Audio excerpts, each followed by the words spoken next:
All right, let's dive into another deep dive. Today, we're going deep on something super important for any relationship that wants to last. We're talking intimacy. And get this, we're not just talking about the physical stuff. Nope. We're going way beyond, Absolutely, yeah. We're going way beyond the bedroom. beyond the bedroom, so to speak. Exactly. Our deep dive today is based on the book Beyond the Bedroom, Building Intimacy for Lifelong Pleasure. Okay. And one of the things that really struck me when I was reading this book is how it completely changes how we think about intimacy.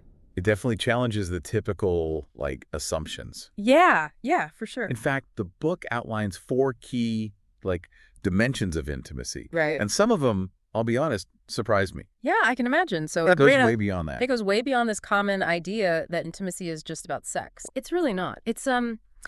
It presents a much more, I think, complete and nuanced view of what intimacy really is. And it includes, emotional intimacy, physical intimacy, which, yes, goes beyond sex, intellectual intimacy, and even spiritual intimacy. Okay, I have to admit, when I first saw spiritual intimacy on the list, I was like, huh, really? I know. But then the way the book, breaks it down, it actually Yeah. kind of makes sense. Yeah. So Yeah, it's not what you think. before we get into each of those, though, those 4 dimensions, what do you think is the biggest? The book says that real intimacy is about feeling known, accepted, and secure. And when you have that, it's like this foundation that lets relationships not just survive, but actually do really well. That makes sense. So let's start by kind of debunking this myth that intimacy equals sex. Yeah, They're not the same thing. right. It's such a common thing that people think. Yeah. But it really kind of limits us, The book says that when we just think of intimacy as the physical part, we're missing out on so much of what makes a relationship, really satisfying. Right. It's so much more than that. Yeah. And the book kicks things off by talking about emotional intimacy as, the base of everything. Yeah, right off the bat. The foundation. It calls it the cornerstone. Okay. And it says that it's about making a space where you can really be yourself with your partner, completely yourself. Yeah. And not be worried about them judging you. Yeah, no matter what. Yeah, and being able to share those deepest feelings and knowing that they're going to be met with understanding. So it's not just about, talking. It's about feeling safe enough to be vulnerable with your partner. Right, exactly. It's that feeling that you can let your guard down and be totally honest about what you need and what you want. And you know that your partner is not only going to listen, Right. but they're actually going to try to meet those needs. Totally. That makes a lot of sense. Yeah. The book also, gets into some practices that couples can use to build that, emotional closeness. And one that stood out to me was active listening. Oh, yeah. It talks about how important it is to, put aside your own thoughts, anything distracting you, and really focus on what your partner is saying. Yeah, it's not just about hearing the words, right? It's about really understanding what they mean, what they're feeling. Yeah. Put yourself in their shoes and try to see the world from their point of view. It seems like that ability to empathize, to really get where they're coming from, that's, crucial for building that emotional connection. Absolutely. It goes hand in hand with expressing gratitude, which the book also talks about. Yeah. It's so easy to just get caught up in daily life and forget to appreciate the little things. Right. But even small gestures of appreciation can make a big difference in making someone feel loved and respected. I can definitely see how that could change the whole dynamic. Yeah, for sure. So we talked about emotional intimacy as the foundation. Now let's move into the physical side. Okay. And I know the book really wants to make it clear that physical intimacy isn't just about sex. Right, exactly. There's so much more to it. Yeah. We often forget about the power of touch that isn't sexual. Things like hugging, holding hands, just cuddling up on the couch, even just touching someone's arm when you're talking to them. Yeah. These are all really powerful ways to connect physically without it being sexual. It's we have this whole language of touch we don't even realize, but it can say so much. Exactly. And the book is saying that these small gestures, they can really bring you closer and help create that feeling of safety and security. That reminds me of something I read about the hormone oxytocin. It's sometimes called the cuddle hormone. Oh, yeah. Because it's released when we experience physical touch. Yeah. And it's linked to feelings of trust and bonding. That's so interesting. So even our bodies are wired to connect through touch. Right. It makes you realize how powerful those seemingly small gestures of physical affection can be. Yeah, for sure. And the book also says that, like, what we need physically can change over time, Totally. and that's okay. And that's totally normal and fine. The key is to, like, pay attention to your partner and be open about what feels good for both of you. Right. Communication is key. So it's about adapting, realizing what worked in the beginning of a relationship might not be what feels good, Mm-hmm. 5, 10, 20 years down the line. Yeah, Be yeah. willing to change and explore new ways of connecting physically as you grow together. This is all so interesting. We've covered emotional, Yeah. physical. What's next? Well, now let's get into something that might seem a little less obvious: intellectual intimacy. Okay, tell me more. The book says that intellectual intimacy is the connection that comes from, like, really engaging with each other's minds, Okay. sharing ideas, having those really stimulating A conversations. good conversations. Yeah, and challenging each other to grow intellectually. So those moments where you're really connecting on that level, maybe you're debating something you saw on the news or talking about a book you both read. Exactly. And the book says that this kind of intimacy can be really exciting Yeah. because it lets you see your partner in a new light. Like, you're not just seeing them as your romantic partner, but as someone you can have these, like, really interesting and thought-provoking conversations with. Exactly. And you can learn new things, see things from a different perspective, Right. and just deepen your understanding of each other through these conversations. It's about, like, really appreciating their intelligence, their sense of humor, their unique way of looking at things. Totally. The book has some great examples of how to build intellectual intimacy. One that really stuck with me was learning something new together, a new hobby or skill. Oh, I love that. It could be anything, like taking a cooking class, learning a new language, even doing a DIY project together. That's a great idea. The point is to get out of your comfort zone and experience something new as a team. Yeah, that shared experience can create a bond you might not get from, like, just watching TV together every night. Exactly. And learning something new can spark interesting conversations and help you see each other in a whole new way. Totally. So we've got emotional, physical, and now intellectual intimacy. That brings us to the fourth one. And I'll admit, this is the one I was, like, most unsure about it for spiritual intimacy. I get it. I get it. Like spiritual intimacy. I understand why you'd be skeptical. I think it's because the word spiritual can mean different things to different people. Yeah, it can be a little loaded. And But the book makes it clear that spiritual intimacy isn't necessarily about religion. okay, so what is it about then? It's about connecting on a deeper level through your values, your beliefs, your sense of purpose. Okay. Finding that alignment on the things that really matter to both of you. So, like, having deep conversations about your hopes and dreams for the future, or about your beliefs about the world. Exactly. It could also be about sharing rituals that are meaningful to you, Okay. whether that's meditating together, taking a walk in nature, or even just having a special way that you start your day together. It's about those moments of shared meaning and connection that go beyond the everyday craziness. Right, exactly. Right. And I think what's really beautiful about spiritual intimacy is that it allows you to connect with your partner on, like, a soul level. Uh, It's about seeing and appreciating who they really are beyond just their physical body or their personality. so it sounds like it's about that sense of shared purpose, that feeling of being on the same page about the things that really matter in life. Exactly. And that can be incredibly bonding and create a deep sense of connection and understanding. Wow, this whole framework of the 4 dimensions is, like, really powerful. Yeah, it's a whole new way to think about it. But I'm curious, like, in real life, don't couples run into obstacles to intimacy? Like, life throws us curveballs. Oh, absolutely. The book doesn't pretend that it's all easy. It is Yeah. a whole section on the things that can get in the way of intimacy. Okay, so what are some of those barriers? Well, some of the most common ones are communication problems, busy schedules, Yeah. unresolved conflicts, past hurts that haven't fully healed. So basically all the stuff that real life throws at us. Pretty much, yeah. Okay. And the book says that ignoring these problems won't make them go away. Right. It's tempting to just avoid them. Yeah, but they can actually get worse over time if you do that, Okay. creating even bigger barriers to intimacy. Right. But the good news is it also gives some really helpful advice on how to overcome these obstacles. Okay, this is getting really interesting. We're going to pick this up in part 2 after a quick break. Okay, so before the break, we were getting into those real life, like, roadblocks Yeah, the things that get in the way. that can mess with intimacy. Yeah. The book definitely doesn't try to pretend everything's perfect. It calls out communication problems, crazy busy schedules, arguments that never really got resolved. All that stuff. All that messy stuff that, like, I think most couples deal with at some point. It's real life, right? Right. Yeah. And it's like the book reminds us that just avoiding those tough conversations, like, it doesn't actually make the problems go away. No, not at all. It even says that ignoring those things can actually make things worse over time.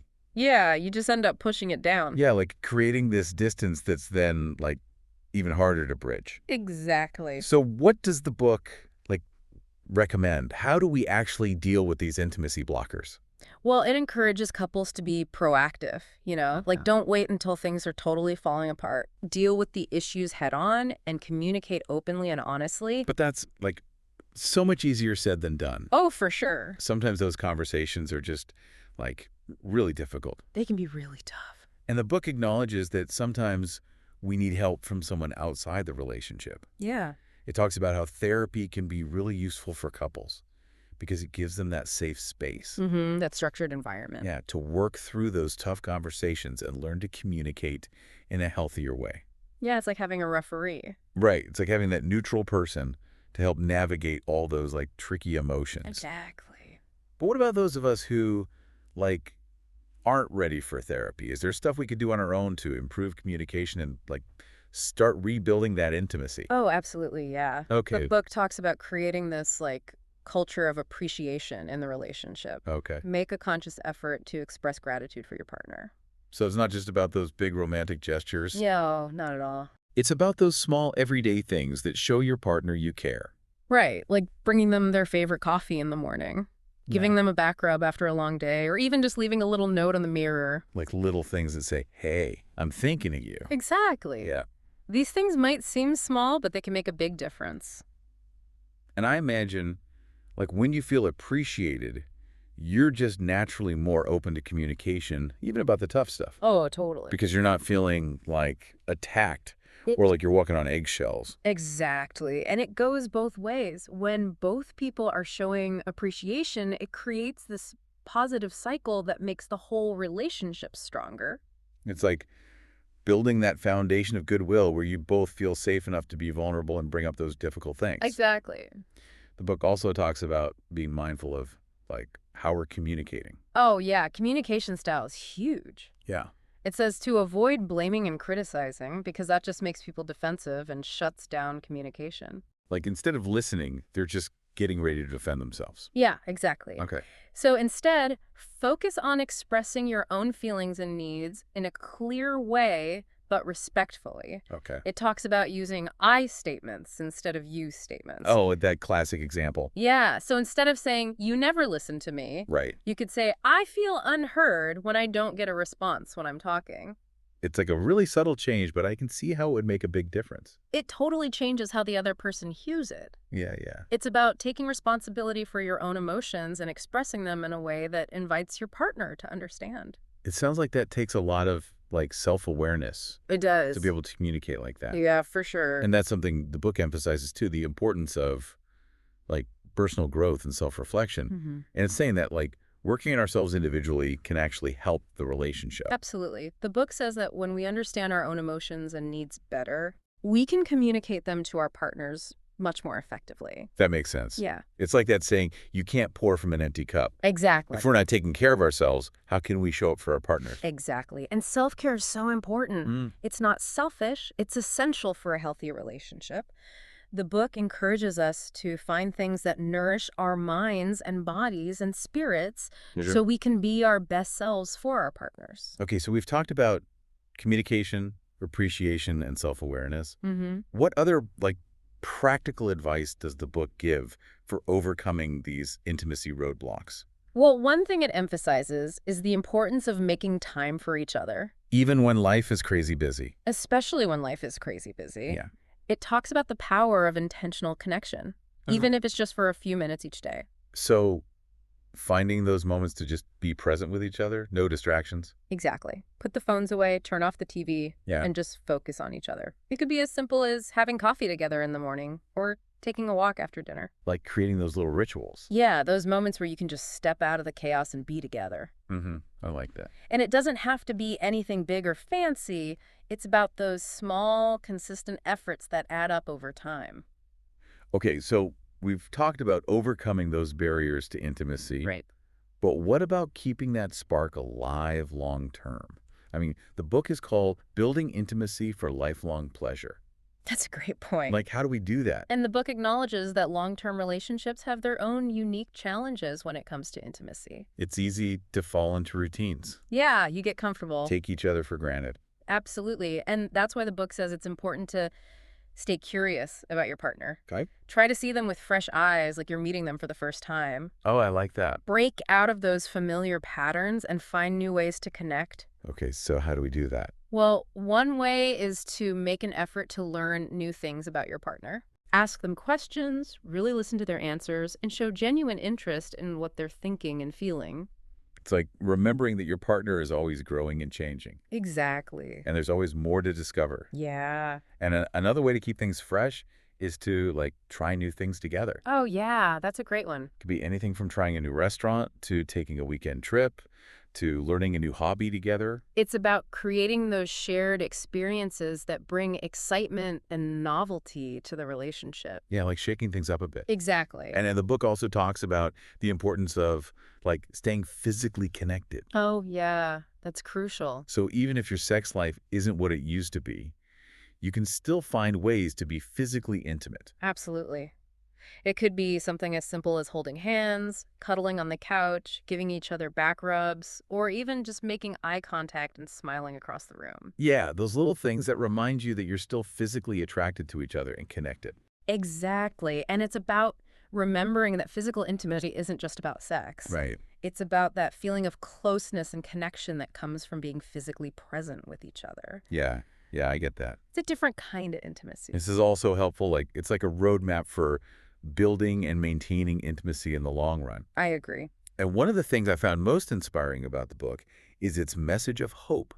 Oh, yeah. Like it acknowledges that relationships can be tough They definitely can be. and there will be good times and bad Ups times. and downs, for sure. But it also says that if we're willing to put in the effort and be intentional and grow together, Mhm. it's possible to have that deep and fulfilling connection that lasts a lifetime. I love that. That's like a really beautiful message. Yeah. It's recognizing that intimacy isn't like a destination you arrive at. Right. It's an ongoing journey. Exactly. And it's a journey that's worth taking. Well said. Yeah. I think this is a good place to wrap up part 2 of our deep dive. We'll pick back up in part 3 with even more from Beyond the Bedroom. All right, so we've talked about a lot in this deep dive into intimacy. You know, we've debunked some common myths. We explored those 4 dimensions: emotional, physical, intellectual, and even spiritual. And we got into some of the real life challenges that can pop up and how to actually like deal with them. Yeah. But as we wrap up, I'm curious, what's the one thing you really hope our listeners take away from all this, from Beyond the Bedroom? That's a great question.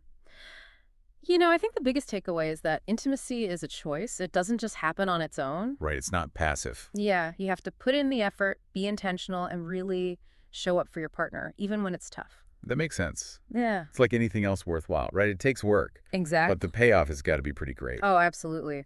The book says that when you cultivate intimacy, you can have a much deeper connection, feel more satisfied and joyful in your relationship. Yeah. And it can also create this sense of security and stability, Mm. which lets both partners thrive, both individually and as a couple. And it's not just about romantic relationships. I'm Mm, thinking about how all this applies to friendships, family, even our relationship with ourselves. that's such a good point.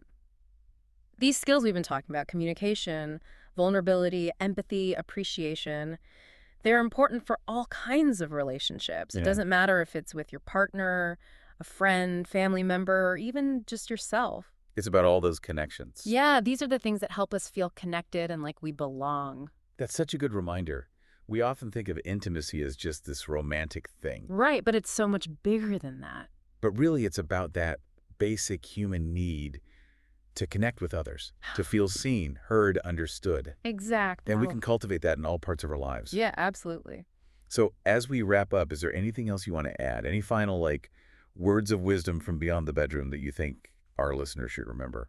I think it's worth repeating the book's message of hope. It acknowledges that relationships can be messy and difficult, There will be ups and downs. For sure. But intimacy is an ongoing journey, and even when things get hard, there's always a chance to reconnect, to fix things, and make that bond even stronger. So it's about having that long-term view. Even when things are tough, it's worth putting in the effort. Yeah, exactly. And remember, it's not about being perfect. It's about being present, being willing to be vulnerable, and choosing connection every single day. That's a great way to put it. Well, that brings us to the end of our deep dive into Beyond the Bedroom, Building Intimacy for Lifelong Pleasure. We hope you found it helpful and that it maybe gives you some new ideas for building deeper connections in your own life. Yeah, we just scratched the surface here. Mhm. So we encourage you to check out the book and keep exploring these ideas. It's a lifelong journey, and we wish you all the best. Thanks for joining us for this deep dive. Until next time, keep exploring, keep connecting, and keep that spark alive.